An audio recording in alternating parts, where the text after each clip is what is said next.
Now, in addition, though, to doing all the kind of fun stuff, you do some really, really striking, very adult scores. Again, two of my favorites, being Rebel in the Rye, and absolutely gorgeous score for Professor and the Madman, one of the best scores I've heard this year.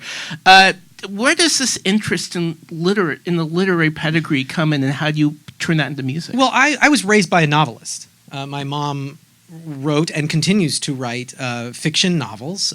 So that's what I thought having a job was when I was a little kid, is like you put on your slippers and you go to the typewriter and you come up with stories. You know what I mean? So that's why I am who I am.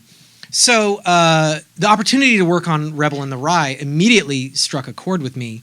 And Professor and the Madman even more so. I spent time as a youth in Cambridge and Oxford when my mom was teaching there for 6 months at a time. We had the stacks of the Oxford English Dictionary, and so realizing that there's this compelling story there, it was amazing. But also, let me bring it back around again to like, you got to remember who were my heroes growing up. It's Elmer Bernstein. It's Jerry Goldsmith. Really, those two were so high up on my list that, I've talked about Ghostbusters and all that stuff, but it was like Age of Innocence, To Kill a Mockingbird, Birdman of Alcatraz. And a lot of the time I spent with Elmer learning about these intimate character pieces.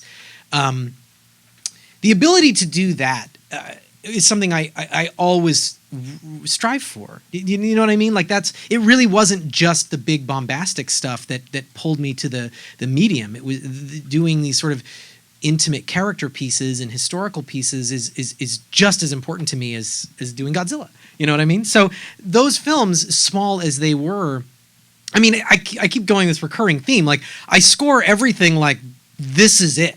Like I scored Professor and the Madman like I might never get to do my Age of Innocence, so this is the one. This movie that like probably no one's going to see. The Star has disavowed it. Like I knew going into it, like this isn't going theatrical. It literally can't.